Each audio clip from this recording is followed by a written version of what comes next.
Olá, meus amigos da Sociedade Espírita Estrada de Damasco, Antenor de Paula Carneiro, Petrópolis e todas as cidades do Brasil que podem acessar o nosso canal, né, posteriormente, ou que queiram assistir junto com a gente agora, estudar com a gente essa doutrina maravilhosa. Hoje nós teremos convidados especiais, né, diretamente da cidade do Imperador. Olha, dois amigos lá da UMEP, né, União Municipal Espírita de Petrópolis, que vem trazer um tema super interessante, né, para a gente poder refletir, porque nós estamos às quartas-feiras, né, falando do Setembro Amarelo, que é o mês de prevenção ao suicídio, né?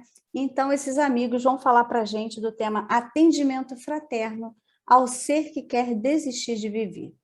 Então, nós vamos receber o Leandro Carvalho e a Glória, diretamente lá da UMEP, como eu falei. Então, vamos todos, né, prestar atenção, participar, né, estar imbuídos desse sentimento aí de auxílio a essas pessoas que, porventura, passam na nossa vida ou que a gente tem alguma informação, né? Vamos vibrar, né? Nos conscientizar, porque a proposta do mês é esse, para ajudar, auxiliar de alguma forma essas pessoas que têm esses pensamentos, né? De acabar com a própria vida. Então, a doutrina nos auxilia e nós vamos fazer a nossa parte.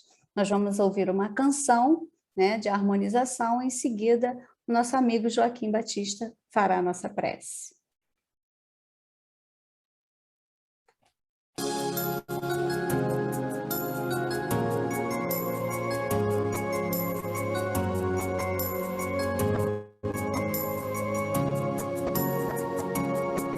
Ninguém vem ao mundo passear, não há regime de exceção. Certamente encarnar tem lugar e razão. O acaso é zero acrescentado a essa equação. O acaso é zero acrescentado a essa equação. Nesse corpo onde você está, cê não imagina o trabalhão, os rascunhos e mapas, a preparação. E arrogantemente você diz: não acredito, não. E arrogantemente a gente diz: não acredito, não. Ninguém pode dar responsa ante a ilusão que andou submetendo o próprio coração.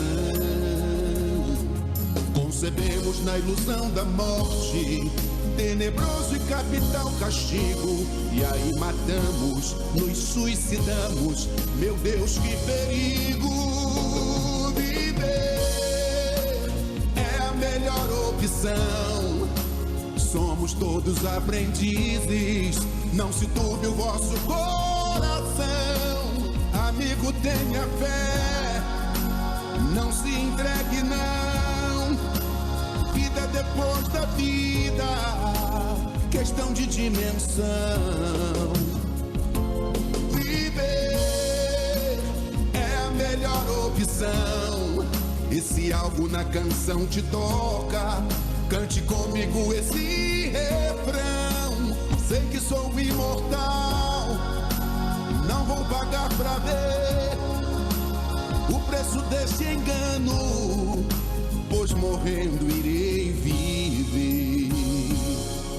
Encarnado neste corpo onde você está, cê nem imagina o trabalhão, os rascunhos e mapas, a preparação.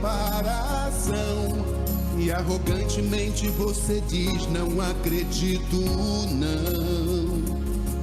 E arrogantemente a gente diz: não acredito, não. Concebemos na ilusão da morte tenebroso e capital castigo, e aí matamos, nos suicidamos. Meu Deus, que perigo! Viver é a melhor opção. Somos todos aprendizes, não se turbe o vosso coração. Amigo, tenha fé, não se entregue não. Vida depois depois da vida, questão de dimensão. Viver é a melhor opção. E se algo na canção te toca, cante comigo esse refrão.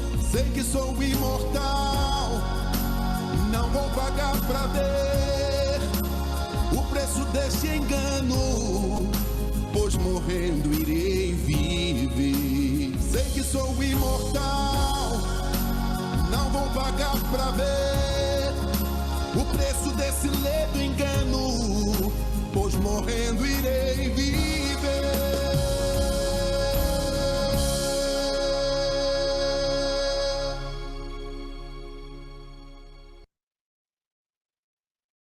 Senhor Jesus, amigo e mestre, aqui estamos, Senhor, diante do teu imenso amor, para te agradecer pela vida, para te agradecer pelo amor que nos dá a distante, para te agradecer, enfim, Senhor, pelos amigos que fazemos nesta jornada evolutiva. Senhor Jesus, ilumina os nossos caminhos, ilumina as nossas mentes, que consigamos, Senhor, nesta proposta desse mês, clarear a mente de companheiros que, por certo, no desespero que lhes envolve momentaneamente, pensam em perder a própria existência. Que nós possamos, nesta noite, Jesus amado, iluminar estas criaturas, clarear estas mentes, para que elas possam, como diz o refrão da música do nosso Carlinhos, sentir que viver é a melhor opção. E que possamos, nessa opção de vida, agradecer ao Criador pela oportunidade sublime que nos ofereceu nesta noite. E que os companheiros que estão encarregados de iluminar as nossas mentes com este assunto tão preponderante, que sejam tocados pelos bons espíritos. Que a paz e a harmonia do meigo nazareno reine em nossos corações. Que assim seja. Graças a Deus.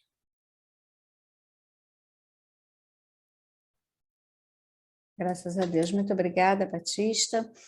Quero dar as boas-vindas, né, aos companheiros lá do Antenor, que chegaram depois, os nossos companheiros do Damasco, que também, né, chegaram após as minhas boas-vindas. E quero agradecer de antemão, né, novamente ao Leandro e à Glória, que se disponibilizaram a nos auxiliar na noite de hoje no nosso estudo, trazendo essas reflexões, né? E é com vocês, tá bom, Leandro? Fica à vontade, conte conosco. Pessoal, se quiser participar, só levantar a mãozinha virtual, se tiver dificuldade, vai lá no bate-papo, ou então levanta a mãozinha que a gente está vendo, tá bom? Vai estar aparecendo aí, tá, gente? Tá, sim. Tá. Na verdade, trazer reflexão, né, para a gente dessa questão, dessa questão da depressão, né, que é um caminho da depressão. Muitos casos de suicídio têm a depressão como uma fonte de origem. Então, a gente trazer um pouco uma reflexão aqui, até troca de experiência, o que vocês têm também, a gente conversar um pouquinho sobre essa questão da depressão e a tendência suicida. Da onde que nós tiramos esse estudo? Ele é baseado no seminário lá da Federação Espírita de Mato Grosso, com o Alírio Cerqueira. Não sei se todos conhecem Alírio Cerqueira Filho. Eu particularmente gosto muito dos seminários dele. Ele tem lá diretrizes seguras para libertar-se da depressão e da tendência suicida. Só que é enorme o seminário, né? O seminário dele é de 10 encontros, tem no YouTube, né? 10 encontros com 1h30, 2 horas cada encontro. Então, é muito bom para aprofundar essa questão da depressão, suicídio, mas ele tem um trabalho muito completo em um monte de área. Então, a gente começar aqui, isso daqui nós levamos uma vez para o jovem, né? Porque o que será, gente, que leva um jovem espírita que cresceu dentro da doutrina espírita, por exemplo, participou da evangelização desde pequenininho, a tentar o suicídio, até em alguns casos cometer o suicídio? Isso a gente vê essa informação chegando perto da gente. O que será que leva um jovem a fazer isso, ou um jovem, ou um adulto mesmo, que estudou a doutrina espírita e sente essa necessidade, tem essa vontade de cometer o suicídio, né? E uma outra pergunta para a gente também, será que nós estamos livres de cometer o suicídio? Toda a bagagem que nós temos, será que nós estamos livres? E um conhecimento comum, que quando a gente começa a estudar e vai atrás de CVV e vê o próprio Ministério da Saúde, o governo se empenhando um pouco mais para tentar diminuir isso, a gente começa a entender que as pessoas sentem uma dor tão grande, elas não querem morrer. As pessoas, ela não tem isso dentro, ela não quer morrer, mas ela sente uma dor tão grande, ela quer acabar com a dor. Então, o suicídio acaba sendo uma opção que eles buscam. E mesmo algumas pessoas com conhecimento espírita têm essa necessidade de tentar aliviar essa dor. A gente está falando, vi vocês falando de Joana de Ângeles, né? A gente vai falar um pouquinho de Joana de Ângeles aqui, o linguajar dela, né? A gente tenta buscar com um, buscar com o outro, a gente começa a entender um pouquinho do que ela está trazendo.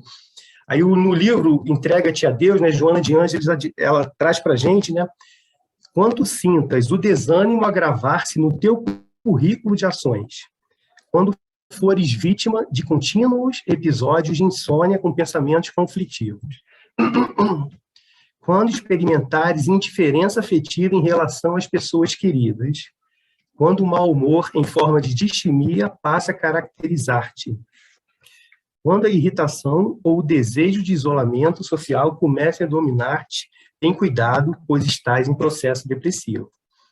Aqui, Joana já traz a gente ao exercício da gente começar a gente se observar, né? E também a gente se observando, a gente consegue ajudar um pouco mais aqueles que estão ao nosso redor, seja nossos familiares, né? A gente começa a perceber que está muito frequente o desânimo, a tristeza. Glória, vê se eu estou errado. Até a última vez que eu ouvi, falam que uma tristeza, assim, se ela passar de 2 semanas, aí pode ser um processo de depressão, não é isso, Glória? Ou o prazo mudou esse tempo? Glorinha está aí? Estava no mudo. Em geral, o que a gente considera, assim, a partir de 8 semanas, né, de 2 meses, se a pessoa continuar com aquela tristeza que não sai, que tem uma dificuldade muito grande de sair daquele quadro de tristeza e desânimo, aí, a partir daí a gente já considera, né, que a pessoa pode estar entrando, com certeza, num estado depressivo. 8 semanas? Bastante. São 2 meses, né?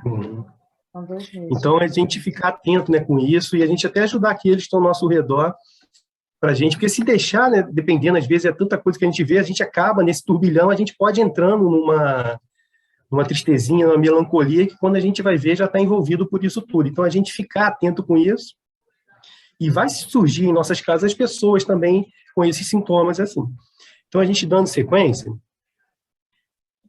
a gente vai trazer aqui 3 casos que Joana traz para a gente, 3 origens, né, da depressão. O primeiro que ela fala aqui dentro do linguajar dela, né, separação da personalidade e da essência divinas que somos. Joana de Ângeles, lá no linguajar da filosofia, da psicologia, ela traz fissão do eixo ego e self. O que seria isso para a gente entender? A gente teria encarnado aqui, né, uma estrutura do ego, eu encarnado Leandro, estou encarnado como Leandro, tenho meu trabalho, tenho minha família, isso seria o meu ego, que eu estou vivendo aqui. E o self seria o espírito imortal, a essência divina, o divino em nós. O que muitas vezes nós deixamos de fazer? O que nós não fazemos muitas vezes? A gente tem muito desejo egóico, do ego, né? A gente passa por muito isso, muita questão dessa, que não são os desejos do espírito imortal. trazendo dentro da doutrina que a doutrina traz para a gente, né? São o que o espírito imortal deseja. Então, a gente começar a separar isso, o ego não está a serviço desse espírito imortal, começa a gerar frustrações que, com o tempo, culminam na depressão. Então, a gente vai trazer algumas coisinhas aqui que a Joana trouxe. No Triunfo Pessoal, né, Joana nos diz que na raiz psicológica do transtorno depressivo ou do comportamento afetivo, encontra-se uma insatisfação do ser em relação a si mesmo, que não foi solucionada. Então, o ser, ele tem... A gente está em um mundo de provas e expiações. A pessoa reencarna e ela tem desejos do próprio ego, né? Desejos assim, que não combinam com o espírito imortal. Então, e como estamos no mundo de provas e expiações, nem todos os desejos a gente consegue colocar em prática. E a pessoa, ela não se resolvendo com isso, ela acaba se frustrando. Aí predomina no ser um conflito resultante da frustração de desejos não realizados. Esses desejos do ego, por exemplo, desejo sensual, um desejo de poder, um desejo de mando, que isso, muitas pessoas não conseguem ter todos esses desejos, então acaba se frustrando. Nos quais impulsos agressivos se rebelaram, ferindo as estruturas do ego, que seria a personalidade, né, essa personalidade encarnada aqui. E o ego começa a ficar em surda revolta, silenciando os anseios e ignorando a realidade. Ele começa a viver num mundo só dele. Ele cria um mundo que é diferente da realidade. Deixa eu avançar para o outro slide. Os seus anelos e prazeres disso resultantes, porque não atendidos, converte-se em melancolia. Então ele começa a se frustrar, a pessoa começa a ter essa frustração, e é uma melancolia, uma tristeza leve.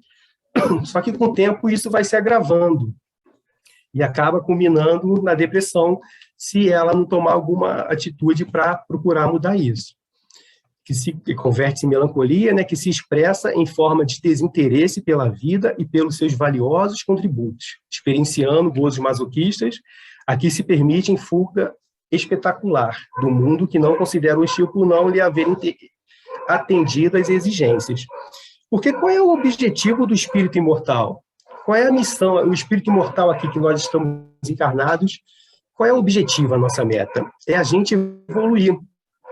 Então, a nossa personalidade, a nossa reencarnação, a gente tem que colocar a serviço do espírito imortal.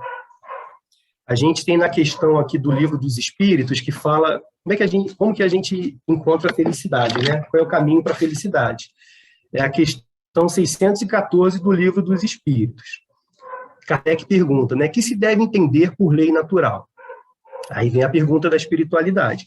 A lei natural é a lei de Deus. É a única verdadeira para a felicidade do homem. Indica-lhe o que deve fazer ou deixar de fazer, e ele só é infeliz quando dela se afasta. Então, aqui a espiritualidade traz para a gente um caminho muito claro para nós sermos felizes. Por mais que a pessoa... esses gozos, essas alegrias, esses desejos, né, do ego, a pessoa consiga usufruir esses desejos do ego, esses desejos não planificam. O que a doutrina traz para a gente? A gente precisa estudar as leis divinas e colocar as leis divinas em prática na nossa vida.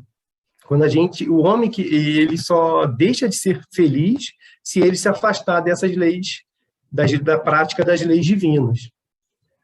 Tá joia, gente? Até aqui? Posso avançar um pouquinho? Por enquanto, ninguém levantou a mãozinha, não. E Joana traz aqui algo bem interessante. Ela diz que pode-se viver de alguma forma sem a afeição de outrem, sem alguns relacionamentos mais excitantes. No entanto, quando se degenera o intercâmbio entre o self, né, essa essência divina, e o ego, a personalidade, o indivíduo perde o direcionamento de suas aspirações e entrega-se às injunções conflitivas, tombando não poucas vezes no transtorno depressivo. Então, quando a gente não coloca a nossa reencarnação a serviço do espírito imortal, da gente se melhorar, da gente evoluir como espírito, a gente acaba, como ela colocou, entrando em injunções conflitivas, tombando não poucas vezes em depressão. Porque, como nós já falamos aqui, por mais que esses prazeres, assim, que o mundo convida tanto, né? O mundo, a gente entrar nas redes sociais, tu vê tanta gente, assim, tentando mostrar uma felicidade que muitas vezes não tem. Se a gente entrar, não colocar a nossa reencarnação a serviço desse espírito imortal, a gente não se planifica e acaba entrando nesse transtorno depressivo. Por que é bom a gente perceber isso? Porque são pessoas que vão aparecer na nossa casa espírita. É claro que, às vezes, no atendimento fraterno, aquele momento ali, a gente precisa acolher. Mas quando nós fizermos um estudo, fizermos uma semana assim, de valorização da vida, nos grupos de estudo, nas palestras públicas, na própria evangelização, esses temas a gente precisa trazer, conversar, mostrar o objetivo do ser imortal, que é a gente procurar a nossa evolução, e assim, com esse caminho da evolução, a gente procurando, se esforçando, procurando se melhorar a cada dia, a gente consegue achar a felicidade. A gente consegue a felicidade que a gente consegue ter aqui na Terra. Leandro, nós temos dois contribuintes aí. Ok. A Glorinha também quer contar aqui. Tá, o André e o Marcelo Berlim. Aí, se a Glória achar que pode ser depois, Glória, aí você pode contribuir. Isso, não, por favor, Glória, por favor, acrescenta até para que a gente possa falar depois da sua fala, por favor. Eu queria acrescentar só, porque o que eu fico sempre pensando, que é muito difícil a gente viver de acordo com a realidade da vida, né? A gente tem sempre os nossos desejos, nossos sonhos, e no slide anterior, em que o Leandro falou, quando as nossas exigências, né, do nosso ego, da nossa personalidade, de tudo aquilo que a gente sonha, né, não são realizados, acaba acontecendo uma frustração muito grande, né, que é natural do nosso nível evolutivo, né? Então, a gente vive ali com os anseios, com os desejos, com os nossos projetos, com os nossos planos, e quando eles redundam em fracasso, muitos de nós não aguentamos, né?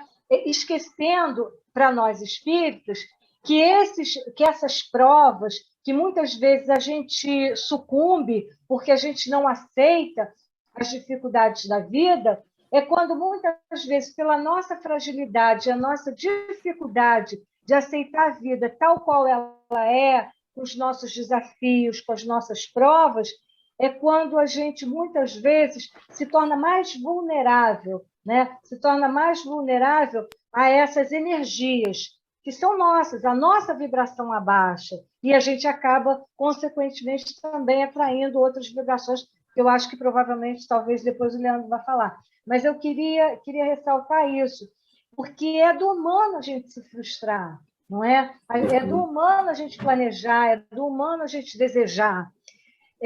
A dificuldade toda é quando a gente não sabe lidar com aquilo que a gente almejou e não conseguiu, não é? Porque quando a gente conseguiu, está tudo bem, a gente está tranquilo. Agora, quando a gente é frustrado e, às vezes, profundamente magoado, ferido nos nossos sentimentos, aí, muitas vezes, a gente se torna muito vulnerável, não é? E isso é mais um fator para a gente prestar atenção. Era só essa reflexão que me bateu aqui, que eu queria compartilhar com você. Joia. André. Acho que a André vai falar, né?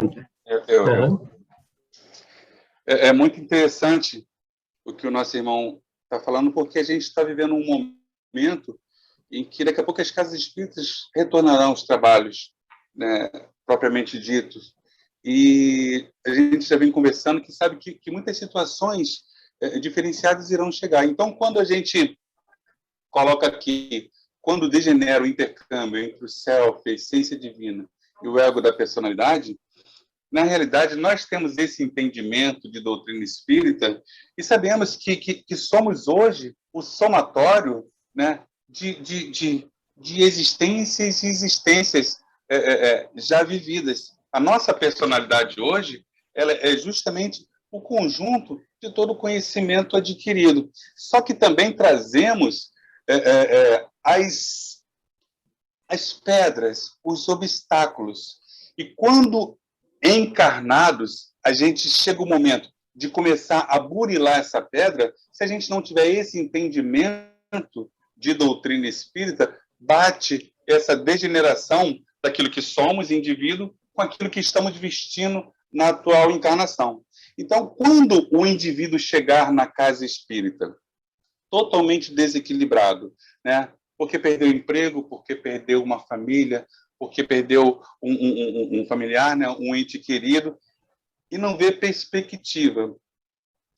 Como falar para ele de doutrina espírita, desse entendimento que, graças a Deus, hoje trazemos, e dizer para ele se manter equilibrado, uma vez que ele não traz esse entendimento que nós temos.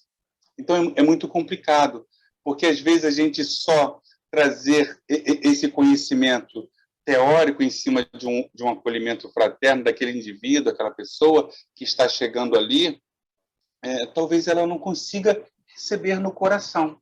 Então, é a nossa preocupação, creio, de todos, que a base principal disso tudo, isso nós já falamos e viemos e temos sempre falado, que é o amor, mas é um amor de uma forma esclarecedora, né? Então, aí eu levanto um questionamento para nós, como verdadeiramente agir e passar para o nosso irmão ou nossa irmã que está ali naquele momento todo esse entendimento, né? Para que ela consiga desanuviar naquele pensamento de auto, né, flagelo, vamos dizer assim. Eu penso, eu não sei se o Leandro quer falar, se alguém quer... Não, depois eu falo, quer começar por falar, mas depois eu falo. Eu penso assim, não só a pessoa que chega na casa espírita, como próprios companheiros nossos, né? Eu pessoalmente, eu já sofri até de depressão, né? E conheço companheiros que, assim, conscientemente, nunca pensei em exterminar meu corpo físico. Mas nós conhecemos pessoas dentro do movimento espírita, trabalhadores da doutrina espírita, que já passaram por essa dificuldade, né? Então, assim, eu acho que são vários fatores, entendeu, André? Eu acho que a doutrina tem que andar ao lado da ciência. Então, o que a gente vê hoje em dia, né? Não é só... como o Chico falava, eu tomo remédio, né? Então, existe uma série de fatores, eu falaria isso mais tarde, mas já que está vindo à baila agora, então eu acho que essa é uma das possibilidades da gente abordar a pessoa que chega na nossa casa espírita, entendeu? Ela precisa da espiritualidade, mas ela precisa também de uma medicação quando ela está com essa ideação suicida, né? Ela precisa de uma terapia, ela precisa de todo um arsenal, de uma equipe multidisciplinar, se a gente pudesse falar assim, ela precisa de um psicoterapeuta, ela vai precisar tomar uma medicação e ela vai precisar da espiritualidade para a gente dar ferramentas para que ela consiga superar. E isso é um processo, né? Eu já atendi pessoalmente, porque a minha profissão, eu sou terapeuta, então já atendi muitas pessoas espíritas com ideações suicidas, né? Então, espíritas e trabalhadores espíritas. Então, não é apenas o conhecimento teórico que a gente precisa ter, porque a gente, como você falou, a questão do amor é importante, né? Mas quando a pessoa está deprimida, esse amor não consegue penetrar na pessoa. Tanto que a gente vê que, muitas vezes, como é que a gente vê a depressão? Às vezes, alguma coisa serve de gatilho para a pessoa ficar deprimida. Ou ela perdeu o emprego, ou ela terminou um relacionamento, ou alguma coisa aconteceu na vida dela que fez com que ela se afundasse numa depressão. E outras vezes, não. Muitas vezes a depressão é endógena. Então, por exemplo, está tudo bem, ela está com uma família equilibrada, ela está com um relacionamento conjugal harmônico, satisfatório, ela tem uma vida financeira equilibrada, e eclode de dentro dela, por isso a gente diz que é endógena, né, uma depressão. Né? Então, assim, E aí, às vezes a gente fala assim, é porque alguém não ama essa pessoa. Não, às vezes todo o entorno está amando, né? Mas ela não consegue sentir isso. Ela não consegue, porque existem também reações fisiológicas no corpo da pessoa que faz com que ela tenha uma baixa hormonal que dê um desânimo a ela, entendeu? Por isso é tão importante a gente fazer esse tratamento global, né? É a medicação, porque a medicação vai trabalhar no sistema nervoso central dela para dar aquela levantada de ânimo que ela não tem quando ela está sem energia na depressão, né? Então, é uma coisa mais complexa. É complexo, é importante o amor, é importante todos esses fatores, mas é importante a gente ver o sujeito que chega para a gente pensando em se matar como um sujeito que tem um transtorno, E é isso que eu vou falar, né? Eu continuo falando, mas assim, que é importante a gente enfatizar que 90% das pessoas, isso é dado da Organização Mundial de Saúde, 90% das pessoas que tentam suicídio e que conseguem ou não conseguem extinguir o corpo físico, elas teriam uma boa recuperação se elas passassem por um tratamento adequado, entendeu? 90%, então são muitas pessoas, né? Que se souberem que existe tratamento adequado para aquilo que ela está sentindo e ela participar desse tratamento, que ela consegue sair desse quadro de depressão, né? Então, sim, é um todo, né? Então, é importante a gente ver isso. E assim, eu estou lembrando aqui, 80% das pessoas pedem ajuda, né? Porque às vezes a gente acha, não, ela está querendo chamar atenção, ou então, não, isso aí é preguiça, isso aí é má vontade, isso aí... Não, né? Então, como o Leandro falou, depois de algumas semanas, a gente vai ver depois a diferença entre tristeza, depressão e luto. Existem diferenças, né? Porque tristeza todos nós sentimos um dia ou outro, é natural, faz parte da nossa jornada, né? Mas é importante a gente saber que quando a depressão se caracteriza, e não só a depressão, porque toda doença, todo transtorno tem níveis. Tem o nível leve, moderado e grave. Qualquer transtorno, seja ele um transtorno obsessivo, ele pode levar ao suicídio também, se ele for muito grave. O sofrimento que aquela pessoa está passando é tão grande, que ela vê como saída para aquele sofrimento a morte do corpo físico, que a gente sabe que não é verdade, não é? Mas é o que ela sente. Então, só para dar um apanhado, assim, ampliar um pouquinho o nosso debate. Né? Legal, bacana, legal, Glória. Obrigado. Leandro, nós temos uma participação ainda, que é da Tereza, tá? Se você permitir. Tá. Enquanto eu ouvia, eu pensei, né, que, na verdade, a doença, seja de ordem física ou de ordem moral, né, da alma, ela está sujeita em qualquer um de nós, seja qual for a ramificação religiosa que nós tenhamos, ou não, ou que não sejamos religiosos, né? Porque o que existe, na verdade, falando um pouco sobre nós, trabalhadores da Casa Espírita, é que existe um tabu muito grande, né, que o trabalhador não pode adoecer, né? E se for de questões moral, né? Se for doenças da alma, então não pode. Você espírita, não, o que é isso? Você lê André Luiz, você lê Kardec, por quê? Porque você vai ter esse tipo de dificuldade. Só que, na verdade, é difícil para ele, já é difícil carregar esse mal da alma, você tem que sentir isso por parte dos trabalhadores da casa que a gente faz parte. Às vezes, muitas vezes, o trabalhador recorre a outras casas para poder ser tratado, né, porque sente a dificuldade de se mostrar, né, dentro da sua casa espírita. E ainda tem outra coisa, o que você sente, na verdade, como a Glória falou, é uma dor, você sente uma dor tão intensa, que não tem nada que sane essa dor. Então, você só encontra um corredor para isso, você só acha que o único corredor que você tem é dar cabo à sua vida, né? E você sendo espírita, então, você não quer saber se você vai terminar num umbral, se você, numa colônia de suicídio, você não vai pensar nisso, você vai pensar em sanar a sua dor, né? Então, que na verdade, que a gente veja, né, na nossa casa, quem realmente está, né, quem do nosso lado, a gente aprenda a perceber a dor do outro, que trabalha ali dentro da nossa casa.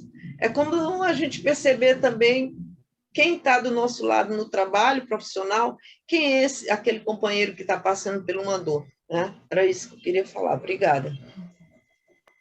Eu queria só complementar isso que a Tereza falou, que é isso, eu atendendo assim, alguns trabalhadores espíritas que chegaram até mim, as pessoas relatavam isso. Eu entendo isso tudo, eu entendo que se eu fizer alguma coisa, eu vou para um lugar pior, mas é muito forte, né? Então, assim, a dor é muito... Eu imagino um buraco escuro, né? Bem trevoso mesmo, bem forte, envolvendo aquela pessoa, né? Fora as companhias espirituais que ela atrai quando ela está mais frágil, não é? Então, é necessário realmente esse todo, né? É necessário a gente conscientizar quando a pessoa está adoentada, porque é um transtorno, né? Como quando a gente tem diabetes, a gente toma remédio, como quando a gente tem pressão alta, a gente toma remédio, né? Então, como a Tereza falou, ainda existe muito preconceito contra transtornos mentais, né? E a gente precisa acabar com esses preconceitos para que a gente possa resgatar, às vezes, companheiros valiosíssimos, né? Mas que, às vezes, por um momento, sofrem dores aparentemente insuperáveis, não é? Então, é isso mesmo, né? A pessoa tem todo o conhecimento, mas aquilo não entra, ela não sentiu aquilo. A dor é maior, né? Por isso ela precisa de uma medicação para neutralizar essa dor que é tão grande, para neutralizar aquele desânimo dela todo dia ter que levantar de manhã para ir trabalhar. Então, é isso que, às vezes, a medicação faz. Ela neutraliza, né? E a medicação é nada mais, nada menos do que a inspiração da espiritualidade para os homens, não é? A medicação é isso, né? E fora a terapia, que aí ela vai poder também trabalhar as distorções na cabeça dela, né? Ah, ninguém gosta de mim. Não, será que não gosta mesmo? Ah, eu não sou importante. Será que você não é importante? Né? Então, é bem complexa essa questão. Leandro, pode continuar, Leandro. Tá, joia. Aí só falar um pouquinho que o André falou e da Tereza também, rapidamente. Eu vejo esse conhecimento, como que eu vejo esse conhecimento aqui que a gente está trazendo, né? Self, ego, a gente vai falar da culpa também, enfim. Eu vejo como aprendizado para a gente, porque quando uma pessoa chega na casa espírita, a gente tem que, de alguma forma, tentar aliviar aquela dor. Às vezes é falta de comida, é uma cesta básica que a pessoa precisa ali na hora. Às vezes é só alguém para poder ouvir, escutá-la, né? Já tem um alívio para ela, então a gente precisa perceber essa dor e dali começando a trabalhar. Aí tem casos assim de que a pessoa já está no limiar, quase cometendo suicídio, como a Glorinha falou, trabalhar todos os aspectos, como a Glória, né, falou, trabalhar todos os aspectos para a gente conseguir atender e tentar aliviar aquelas pessoas. Eu lembro de uma palestra do CVV, no rapaz do CVV, falando que tinha uma pessoa que ligava todo dia para o CVV, o que ele fazia? Era esvaziar um pouco o copo. Que a vida dele, né, comparando com o copo, estava já no limite. Uma gotinha a mais já iria transbordar. Então, ele ligava para o CVV, esvaziava um pouco o copo. Aí, no dia seguinte, mesma coisa. O copo já estava ali do limite, ele já estava no limite já para quase cometer o suicídio. Ele ligava para o CVV, aliviava um pouco, esvaziava o copo. Então, eu vejo esses conhecimentos todos, a gente se preparar para a gente colocar na casa espírita e também no dia a dia, né? Igual a gente vê comentários assim de colegas que tiveram amigos que cometeram suicídio de trabalho, colegas de trabalho que cometeram suicídio. Aquilo choca as pessoas, porque ele fala, gente, como é que aquela pessoa estava nessa situação? Eu nem percebi. Então, a gente conhecendo um pouco mais, conhecendo como funciona a estrutura do ser humano, a gente consegue estar um pouco mais atento, não só na casa espírita, no trabalho, na nossa família, e a gente consegue, talvez, ouvir um pouco mais a pessoa. E tem esse lado da Teresa também. Às vezes a gente não olha para o trabalhador dentro da casa espírita, né? A gente está tanta correria, tanta tarefa, aquela correria, e o trabalhador, às vezes, passando uma dificuldade, uma tristeza, precisando ouvir um pouquinho, a gente não dá atenção por causa da correria. Então, a gente precisa abrir um pouco também, ter esse olhar um pouco mais abrangente. Aí, deixa eu continuar aqui, então.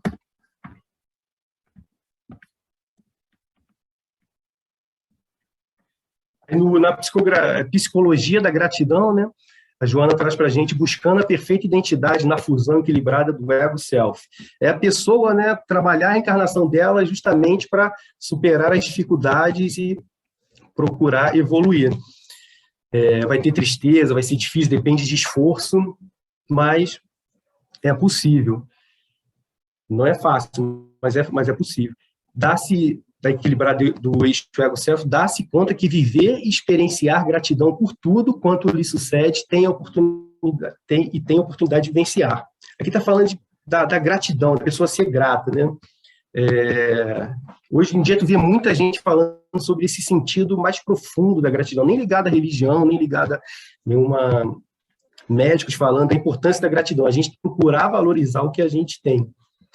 A busca por da realização é alcançada a partir do momento em que a gratidão exerce seu domínio, né, no self, sem nenhuma sombra perturbadora, constituindo-se uma sublime bênção de Deus. Então, às vezes, a gente começar a se pegar nas coisas boas, das coisas que já aconteceu com a gente, né? Isso falando para aquele que a gente vai atender e também para nós mesmos. Quando estava dando essa confusão no Afeganistão, né, recente agora, que o pessoal fugindo de lá, eu parei, pensei isso um pouquinho na minha vida, eu falei, nossa, olha só a vida que eu tenho, a situação que o pessoal está passando. Então, é uma forma da gente valorizar um pouquinho a vida que nós temos, e isso alivia um pouco, às vezes, o fardo da tristeza, de alguma tristeza, alguma mágoa. Deixa eu dar sequência. Se alguém quiser falar mais alguma coisa, a Glorinha quiser complementar, fica à vontade, tá, Glória? Levantar a mão agora, o Leandro, Marcelo Berlim. A joia. Uhum. Leandro, por coincidência, né, eu estou lendo exatamente o livro aí que você falou, né, Psicologia da Gratidão, de Joana. Tem duas coisas interessantes, que é o seguinte, de outros estudos, tudo aquilo que a gente foca, aumenta. Se você focar no problema, ele aumenta, e se você focar na solução, ela aumenta. Mas, com a psicologia da gratidão, a gente entende que todos os dias, ou pelo menos deveria ser assim, a gente botar o óculos da gratidão, porque para onde você olhar, você vai ver bênção. Muito fácil para quem está com todas as taxas hormonais tranquilas. Né? Agora, se desde pequeno você foi experienciado, você foi submetido a pequenos nãos, né, a pequenas frustrações, você não vai ter muito problema com frustrações de médio e de grande porte, porque você sabe que a vida não é do jeito que você quer. Você vai batalhar, vai ter conquistas, vai ter derrotas, né? Vão ter avanços. Então, para as nossas crianças, que as crianças de evangelização partem da casa, a maioria são pais espíritas, e elas vão ficar lá, vão se tornar jovens espíritas, que foi o meu caso, eu vim da mocidade espírita, não vim da infância, mas o que talvez tenha... Eu tive várias frustrações na vida, mas elas não fizeram o que a Glória falou. Nenhuma delas ativou o meu gatilho. Não ativou. Outras pessoas tiveram o mesmo problema do que eu e enveredaram por outros caminhos. O vetor que foi diferente. Então, o que eu penso é o seguinte, se todo dia você acordar com óculos do otimismo, né, para quem leu Poliana aí, Poliana, para onde olhava, ela só via coisa boa. O pior que fosse. Então, na verdade, eu entendo, e a gente vem falando aqui no estudo, que as coisas acontecem na nossa vida para duas coisas, ou para aprendizado e para fortalecimento. Se você vive essa filosofia da doutrina, se você consegue ver, porque não é fácil, quero aproveitar aqui que está sendo gravado, até para ficar bacana, né? Vou falar uma frase ponderada aqui, né? Do conhecimento do cérebro até o coração é uma distância galáctica. Até a gente conseguir vivenciar, e por que eu vejo que muitos trabalhadores são frustrados, ou se frustram? Porque, na verdade, ele vai para a casa espírita e se entrega lá não por amor, mas ele precisa se ocupar. Somos nós, antigamente, antes da doutrina espírita, criamos né? Estou falando antes da doutrina existir, bater cartão no centro espírita. Você vai lá para bater cartão. Já foi a doutrina, eu fui lá no passe. Então, se você não entendeu qual é o teu propósito na doutrina espírita, vai ficar mais difícil. Você vai se frustrar quando a pessoa não reconhecer o teu trabalho, quando ela não te valorizar. Mas veja, você não está fazendo trato com pessoas, você está fazendo trato com Jesus. E o cara que paga o salário é Deus. Fica tranquilo que ele vai honrar com tudo. É 1 para 100. Trabalhou só um pouquinho e vai receber 100. Então, o que eu vejo? Nós precisamos entender que o trabalhador espírita ou não espírita é um ser muito comum. E digo mais, os companheiros espíritas são os mais endividados. Se a gente fosse o melhorzinho, a gente era evangélico. Melhor ainda, católico. Porque eles têm conhecimento menor em relação às coisas espirituais. Vejam, eles têm que entender isso tudo sabendo menos do que a gente. Eles não são melhores nem piores, quero deixar isso aqui claro. E nós também não somos melhores nem piores. Mas nós temos um conhecimento que vai além. A gente sabe que tem vida depois da vida, que é toda lá uma sociedade vivente lá. Então, a nós, os espíritas, que muito nos comprometemos, a gente precisa entender que vivenciar essa doutrina é tão importante quanto conhecê-la. Muito obrigado. Não, legal, é isso mesmo, Marcelo. Falam que é o remédio mais forte, né? A gente, na doutrina espírita, não tem como, depois de desencarnar, falar, eu não sabia das leis divinas, não sabia da caridade, não tem como a gente argumentar que não sabia. Então, a gente quer seguir em frente mesmo. Aí trazer aqui, tentar passar um pouquinho mais, para a gente deixar a Glória falar também, que a Glória tem um monte de coisa importante para a gente. O sentimento de culpa, né? Isso é muito comum hoje em dia, a pessoa se sentir culpada. Vamos ver o que a Joana traz. Traz no livro Receita de Paz que a depressão, né, tem muito a sua origem também no espírito que reencarna com alta dose de culpa, quando reenteando no processo da evolução sobre fatores negativos que lhe assinala a marcha e de que não se resolveu por liberar-se em definitivo. Um espírito que errou no passado, seja na outra encarnação, ele não lembra agora, mas ele traz aquela tendência. Ou esse erro também acontece na nossa vida agora, na vida atual. E a Joana traz também que a depressão é doença da alma que se sente culpada e não poucas vezes carrega esse sentimento no inconsciente, em decorrência de comportamentos infelizes praticados na esteira das reencarnações, devendo, em consequência, ser tratada no cerne da sua origem. Aí, quando a culpa ela não é trabalhada, essa culpa, Joana diz que ela é terrível flagício, né, que dilacera o ser, seja consciente ou não, impondo a necessidade de reparação do dano causado.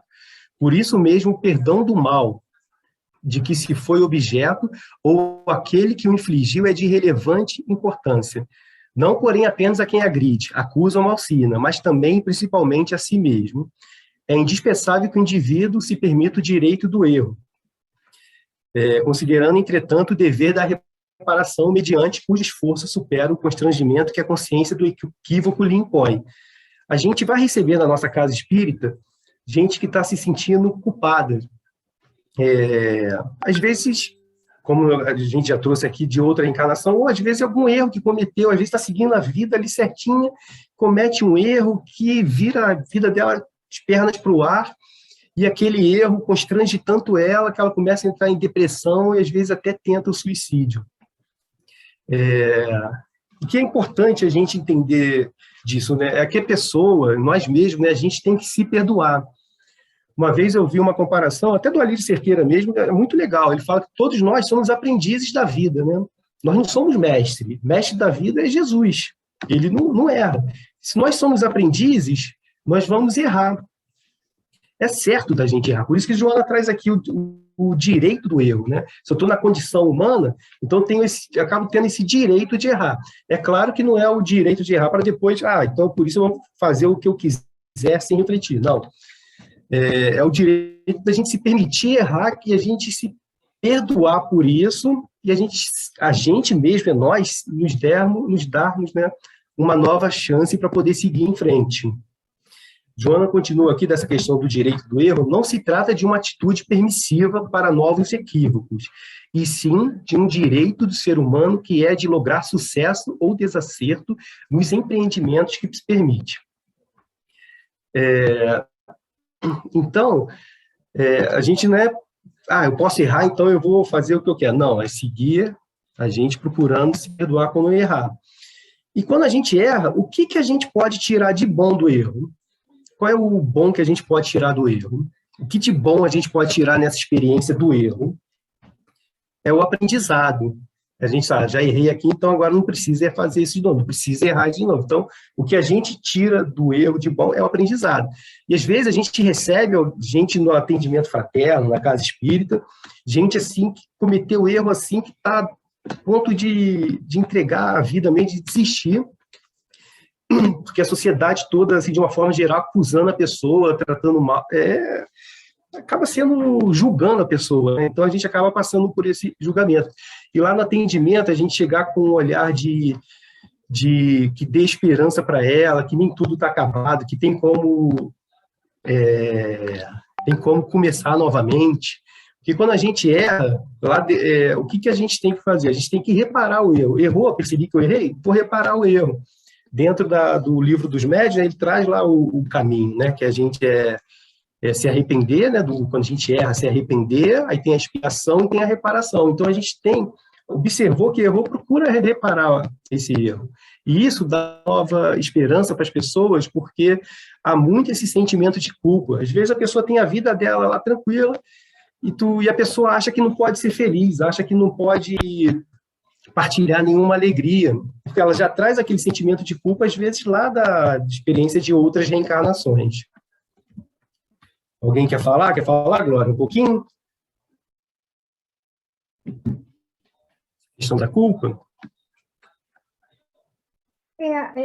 A questão da culpa, eu também botei um item aqui também, que eu acho importante, que a Joana de Ângeles fala, que é muito interessante. Deixa eu só achar aqui. Ela diz assim, essa questão da culpa é muito interessante, porque a pessoa, como você falou, né, Leandro? Às vezes a pessoa traz uma culpa de algum ato que ela tenha cometido, algum engano dessa encarnação, ou de outras encarnações que ela não tem consciência, o que às vezes é mais difícil dela acessar, né? Então, ela fala assim, essa frase eu acho muito interessante, quando a Joana fala, a pessoa reencarna com altas doses de culpa no processo da evolução, onde a própria pessoa se resolve por não liberar-se em definitivo. Então, o trabalho da gente, como terapeuta, como atendente fraterno, é justamente buscar aliviar essa culpa, que muitas vezes é consciente e outras vezes é inconsciente. Porque aquela coisa, né? Toda essa questão da espiritualidade, a porta tem que ser aberta por dentro, né? E quando a pessoa está sofrendo muito, é quando talvez tenha mais necessidade dela se abrir para ouvir o outro, né? E como muitos falaram, não só no centro espírita, no nosso ambiente de trabalho, na nossa vizinhança, entre os nossos amigos, são pessoas que a gente conhece, a gente está com um olhar atento para aquele que muitas vezes está se isolando, para aquele que muitas vezes está mais calado, para aquele que está mais introspectivo. Então, isso tudo, em relação à culpa do depressivo, está muito presente. E ela fala uma outra, seguindo nessa linha, ela fala assim, só para a gente entender a dinâmica interna de quem está deprimido, né? Tudo passa, mas o remorso faz com que o tempo pare dentro da gente. O relógio não espera ninguém, mas a consciência culpada se recusa a avançar, né? Então, só para a gente entender o que passa na mente de uma pessoa muito deprimida, é isso, que a gente vê, a gente de fora, a gente vê que tudo passa, né? Mas o remorso que a pessoa está sentindo faz com que o tempo pare dentro da gente, assim como quando a gente erra. Às vezes a gente erra e a gente fica remoendo aquele erro, que não é produtivo, como o Dantas falou, né? Quanto mais a gente pensa no negativo, mais a gente atrai o negativo. Quanto mais a gente pensa no positivo, mais a gente atrai o positivo. E aí o atendente fraterno, eu acho que é esse instrumento de Deus para conseguir, como o Leandro falou, esvaziar um pouquinho o potinho que está tão cheio, não é? Porque a consciência culpada da própria pessoa, ela se recusa a avançar.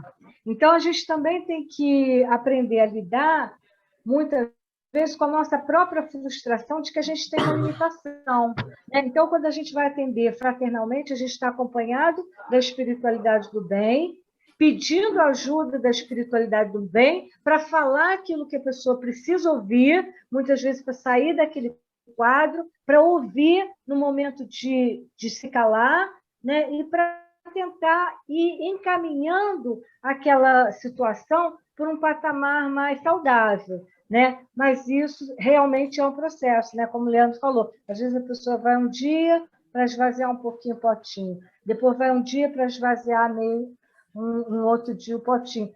E a gente tem que aprender, como atendente fraterno, como terapeuta, também a lidar com a frustração, né? De saber que nem tudo está nas nossas mãos. Isso também é outra coisa difícil, porque mexe com a nossa onipotência, né? A gente acha que, às vezes, eu acho que é tudo isso que a gente falou, é dar muito amor, é mostrar muito para a pessoa que aquilo tudo vai passar, mas a pessoa, aquilo tem que entrar dentro da pessoa, ela tem que estar aberta, um pouco, minimamente. É como lá no Vale dos Suicidas, né? Quando passa a caravana de Maria, nem todos são resgatados. E nem todos são resgatados por quê? Porque nem todos estão abertos, né? Então, a pessoa tem que estar aberta para ser resgatada daquele sofrimento. Leandro, nós temos dois amigos aí que querem colaborar, só vou lembrar que são 21 horas. Aí você avalia aí a possibilidade da participação, que ainda tem a Glória, né? É o Francisco Jesus e depois a Tereza.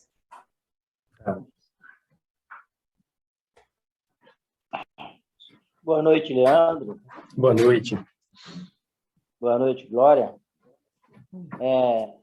Eu queria colocar uma experiência vivida, uma experiência própria vivida.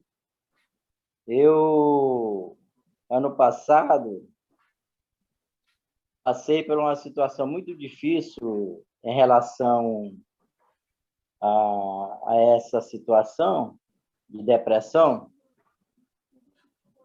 mas nada me trouxe até o presente momento assim um gatilho que mostrasse para mim que o que aconteceu partiu dessa situação. Eu, ano passado, desde o ano anterior, eu estava fazendo um acompanhamento com a psicóloga, tive bastante tempo junto a ela, e no começo do ano passado eu fui fazer os meus exames normais de saúde, e quando da visita ao cardiologista, ele me chamou a atenção que eu estava parecendo que eu estava passando por um processo depressivo, e ele me encaminhou para um neuro, mas logo em seguida a consulta do neuro, eu procurei um psiquiatra, e estou em tratamento até o presente momento. Já estou numa fase de diminuição da medicação. Semana passada eu tive novamente uma consulta com ele, ele já diminuiu a medicação novamente. E foi muito interessante o fato que hoje eu venho sempre avaliando essa situação, que o momento assim mais grave que eu passei me foi trazido assim por um desânimo total em relação ao meu cotidiano de trabalho e propriamente na minha casa, que eu comecei a sentir assim uma ausência de apetite muito grande e realmente um estado de prostração muito grande. E o acompanhamento do psiquiatra foi muito importante para mim, porque depois de 1 mês ou 2 meses de tratamento, ele fez uma avaliação que o que estava me afetando era a minha química cerebral. Então, ele reformulou a medicação e, graças a Deus, depois dessa situação, eu comecei a me restabelecer, melhorar, e, graças a Deus, hoje eu estou me sentindo muito bem. E, no princípio, também, o que me foi muito importante foi a presença dos companheiros da Casa Espírita, que me visitaram, estiveram comigo, e esse apoio foi muito importante para mim. Graças a Deus, hoje eu estou bem, e é uma experiência de vida que me traz um benefício muito grande. Hoje eu tenho outra visão a respeito dessa situação. Obrigado pela Essa rede de apoio foi muito importante, né? Muito legal. Com certeza. Tem mais outra pessoa para falar? Tereza. Não, eu vou deixar correr, porque tem a Glória ainda. Eu vou só finalizar só com do processo obsessivo, né? Que isso também a Joana traz em alguns livros, algumas obras, a questão da obsessão, né?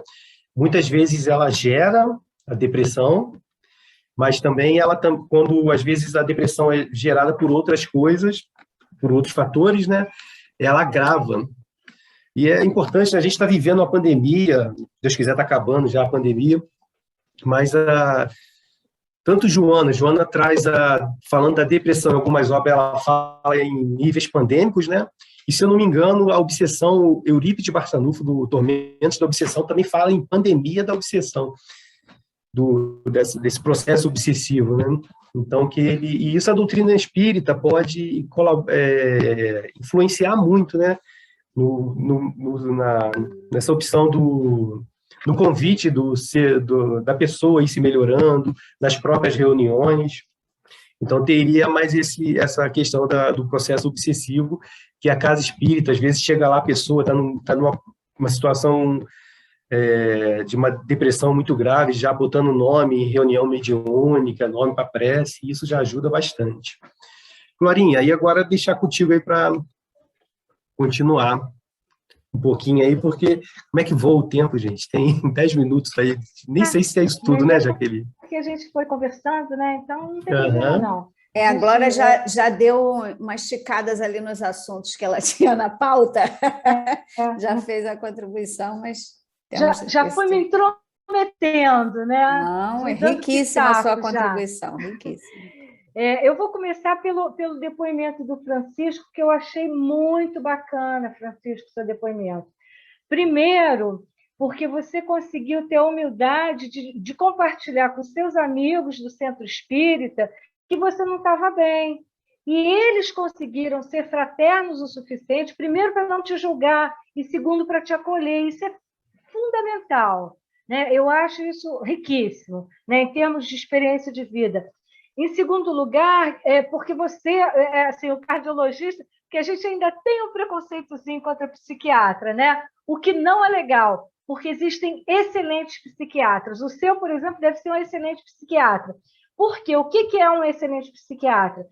Psiquiatra que não vai dopar a pessoa, que não vai deixá-la bobalhona, que vai dar a medicação na medida certa e que depois vai retirando a medicação progressivamente até a pessoa estar estabilizada, né? Isso é muito bacana. Então, provavelmente, seu psiquiatra é muito bom, pode recomendar aí no centro, quando você encontrar alguém deprimido, que ele realmente é bom. né, esclarecer que a medicação psiquiátrica, eu não sou médica, eu sou psicóloga, mas a medicação, diferente de alguns medicamentos, por exemplo, o ansiolítico, um remédio para a ansiedade, às vezes a gente tem que ir mudando o ansiolítico porque o nosso corpo se habitua com aquela química. Diferente do remédio para depressão, que o corpo não se habitua. Então, ele não cria dependência, não precisa ficar aumentando sem necessidade. Então, ele foi retirando. Perfeito. A questão da psicoterapia, excelente também. Eu não sei se te ajudou ou não, mas eu, como terapeuta, eu me sinto na obrigação de falar assim, nem todo terapeuta se encaixa com o paciente, entendeu? Isso é um encaixe. Então, às vezes, você procura mas não gostei daquela terapeuta. Procura outro até achar, né? Até você encontrar uma pessoa que você tenha confiança para você se abrir, né? Para você contar suas coisas, que aquilo que você contar não vai sair dali, assim como as coisas que são contadas no atendimento fraterno, também deve existir uma ética espiritual de não sair dali, não é? Isso tudo é importante para a confiança da pessoa. Então, você está de parabéns, Francisco, achei muito legal. É muito bom quando a gente vê alguém que saiu de um quadro de sofrimento e está bem, né? E quem sabe, Francisco, eu não sei, mas não sei se você já atende no atendimento fraterno, talvez você possa até ser um tarefeiro desse serviço, porque você já, de alguma maneira, você já vivenciou isso. Não que seja necessário a gente ter sido deprimido para entender. Não é necessário a gente passar fome para a gente saber que fome é ruim, né? Mas você, com toda essa tua vivência, com esse você saiu disso, é muito legal. Lembrando aqui, lá na UMEP, a gente começou, né, Leandro? O presidente sugeriu que a gente fizesse porque em alguns momentos ele achou que o atendimento fraterno poderia ter mais um suporte. E aí ele deu a ideia da gente implementar um grupo. E aí a gente começou a fazer um grupo de apoio a pessoas com pensamentos suicidas, só com ideações suicidas. Então, a gente se reunia semanalmente, obviamente gratuitamente, por 1h30, e as pessoas desabafavam as suas dores, né? Isso é muito importante também quando há a possibilidade de ter um grupo, porque um apoia o outro, né? Um fala assim, nossa, mas eu estava assim, agora eu estou melhor. Nossa, você tem isso? Eu também tenho. Né? Então, o grupo ajuda muito a levantar a pessoa, muitas vezes, que está naquele buraco negro espiritual e emocional. Né? Então, isso é uma questão bem bacana que a gente implementou lá na UMEP, e agora tudo está suspenso, mas, como vocês disseram, né, a gente vai voltando. Então, na minha listinha aqui, a gente já falou um pouco dos mitos, né? Dos mitos que tem muita gente que acha que o transtorno depressivo ou qualquer outro transtorno que faça com que a pessoa não tenha ideias suicidas, não é um transtorno, ou é besteira, ou é preguiça, ou é falta de vontade, ou se tivesse conta para pagar, não estava assim. Isso não é verdade, isso são mitos e equívocos que eu já ouvi, né? E a gente fica muito chateado, porque a gente sabe que isso é um transtorno, como tem outras doenças, um transtorno que pode e deve ser tratado. Vou repetir mais uma vez, se tem alguma coisa que a gente possa contribuir para aquela pessoa que a gente possa ouvir, que chega no nosso centro, deprimida, você já foi procurar um psiquiatra? Você já foi procurar uma terapia? Hoje em dia, isso tudo está muito acessível. Existem muitos núcleos gratuitos de psiquiatria e de psicoterapia. Então, muitas vezes, não há razão, às vezes nem econômica, para a pessoa não procurar um tratamento adequado. E aí, unido a isso, e realmente, quando a pessoa tem um pé na espiritualidade, quando ela tem, isso entra mais fácil, tudo entra mais fácil. A medicação tem uma recepção mais fácil no corpo físico da pessoa, ela se abre mais para ajuda.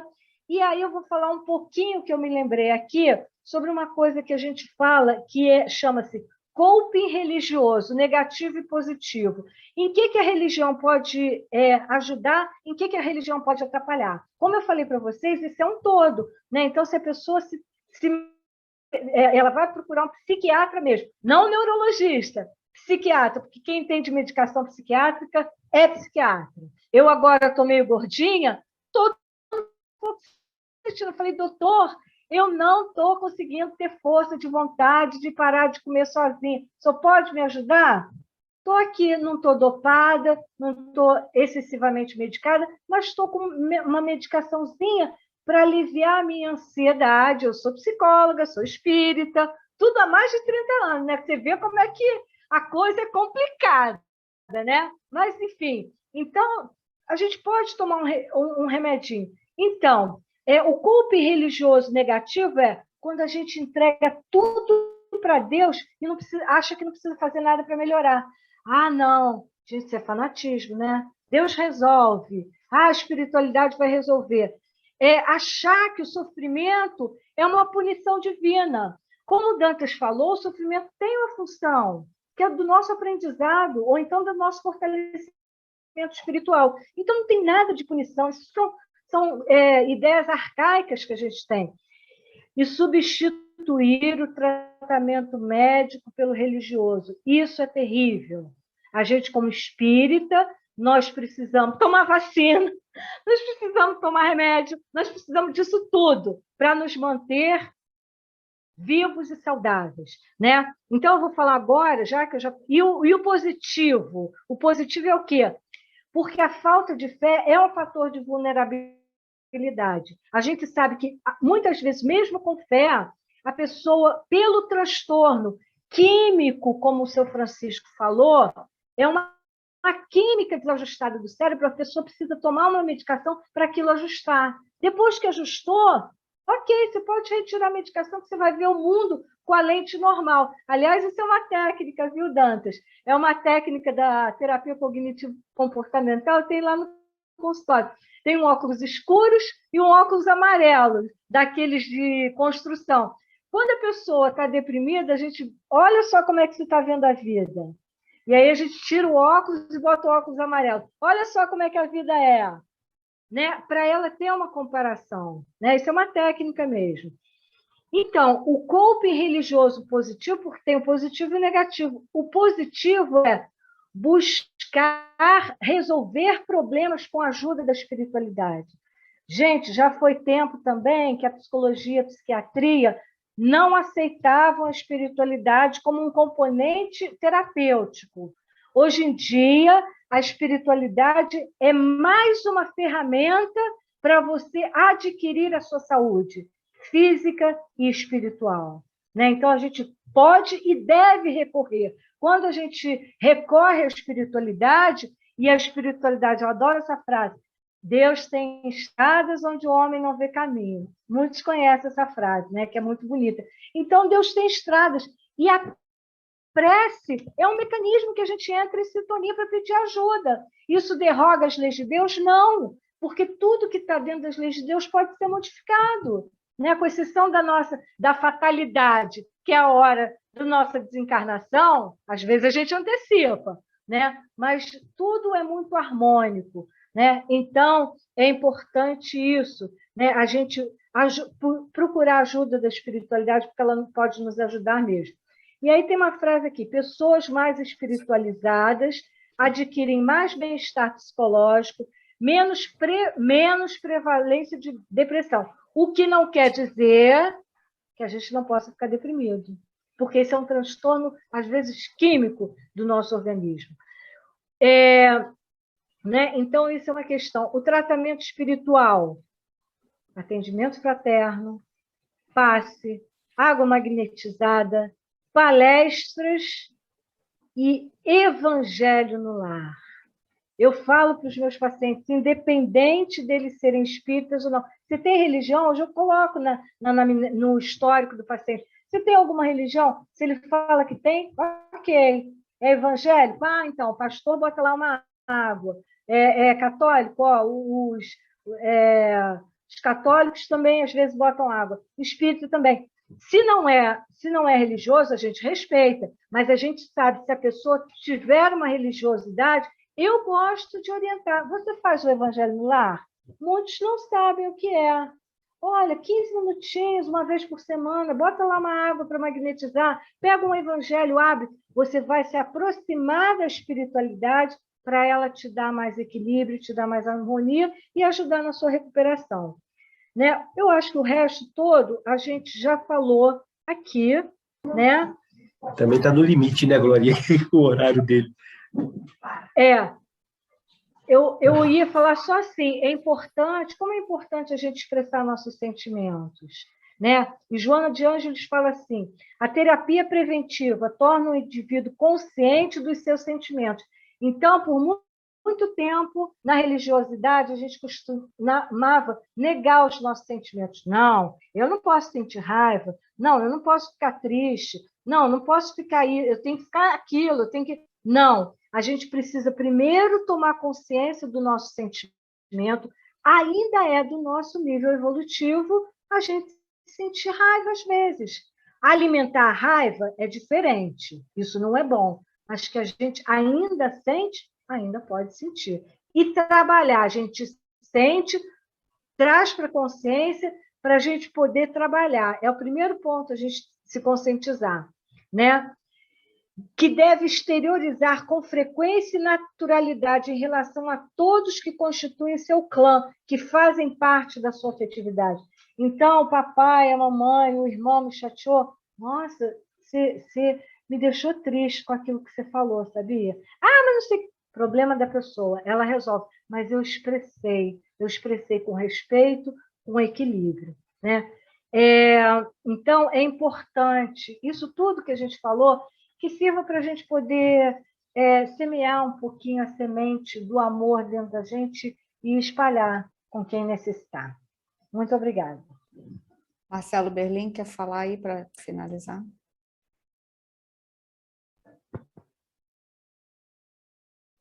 Não, vou agradecer só.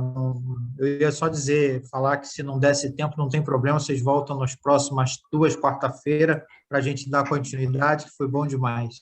Tá bom? Obrigado. Obrigada. Vou passar aqui. A gente vai ter uma música agora, Jaque? Eu vou fazer a finalização, vai ter a canção e a prece depois. Tá bom. Realmente, né, como o Marcelo falou, foram momentos assim muito bacanas, né? Essa reflexão leve da forma como foi tratada, significativa porque nós estamos na Casa Espírita, somos trabalhadores da área, né? Acredito que todos que estão aqui, e mesmo aqueles que não são frequentadores, né? Esse grupo que está aqui presente é, no mínimo, frequentador da Casa Espírita. Então, são informações assim muito importantes para o nosso dia a dia, né? Para a gente estar atento, vigilante até nos nossos pensamentos mesmo e na nossa relação com os amigos, né?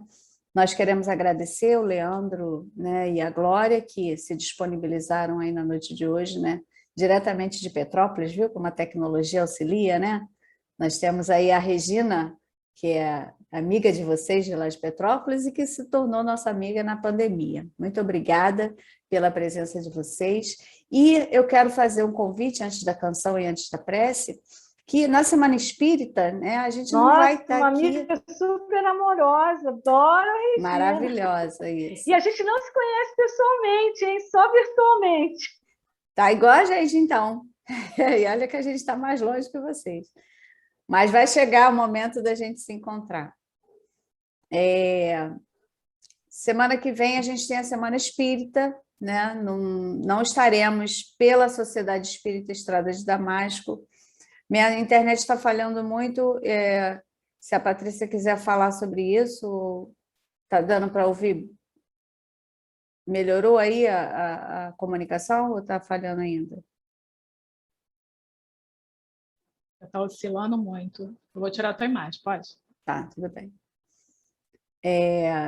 Vou fazer o convite para a semana que vem, porque a gente não vai estar pela Sociedade Espírita Estrada de Damasco, mas pelo canal do 11º Seu, né, falando de mediunidade, o Caminho para Ser Feliz, né? Caminho para Ser Feliz, e a gente vai se encontrar por lá, né? Vai ser transmitido pelo YouTube na segunda-feira, todos os dias da semana, né? Começando de domingo até o sábado, dia 25. De 19 a 25, a gente vai, a cada dia, ter uma palestra, e no sábado será o encerramento com o show do Alexandre Sancor. Então, nós não estaremos pelo canal do Damasco, mas vai se encontrar, né? Na segunda e na quarta-feira por lá, e eu espero que a cada dia da semana, tá bom? Então, nós vamos ouvir uma canção e, em seguida, a Eliane, que ela está aí na sala, né? Vai fazer a nossa prece final.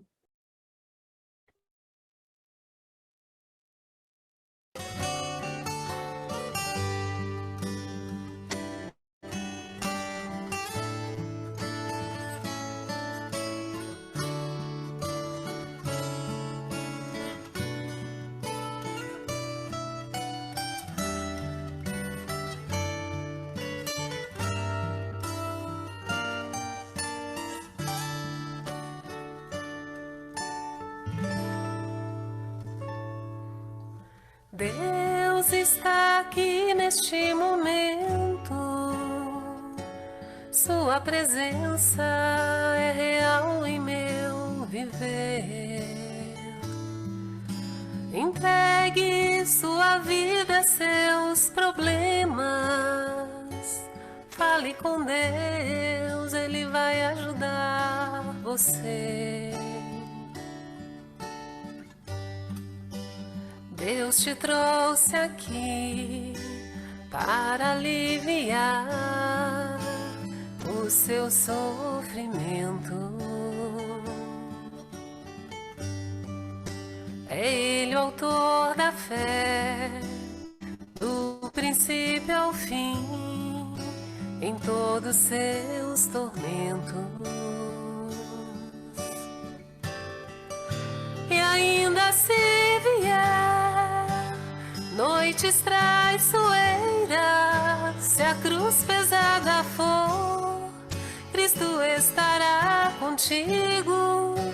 E o mundo pode até fazer você chorar, mas Deus te quer sorrindo. E ainda se vier noites traiçoeiras, se a cruz pesada for, Cristo estará contigo. E o mundo pode até fazer você chorar, mas Deus te quer sorrindo.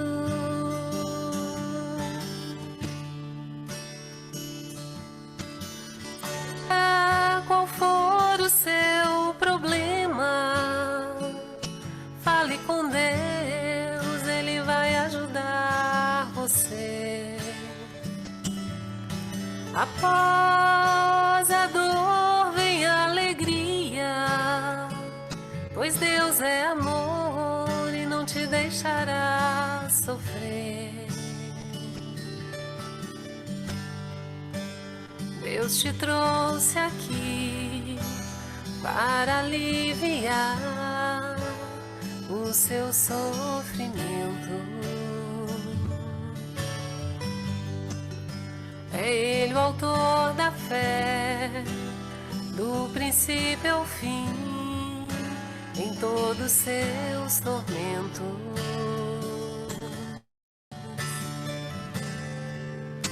E ainda se vier noites traiçoeiras, se a cruz pesada for, Cristo estará contigo. E o mundo pode até fazer você chorar, mas Deus te quer sorrindo. E ainda se vier noites traiçoeiras, se a cruz pesada for, Cristo estará contigo. E o mundo até fazer você chorar, mas Deus te quer sorrindo.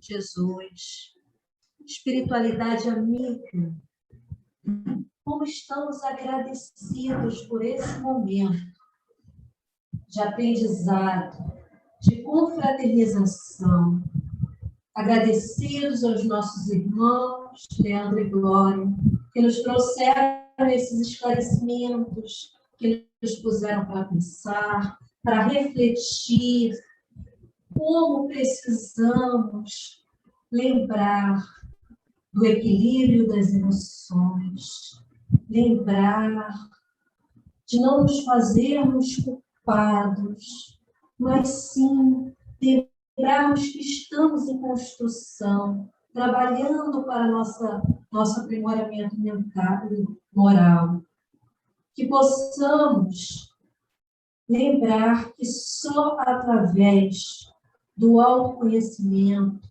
da reforma íntima, o processo de individuação, que é o retorno para casa, para nós mesmos, é que vai nos impulsionar a vencer, Senhor, essas noites mais solenes, lembrando que Jesus está sempre conosco, nos amparando, nos fortalecendo, nos guiando.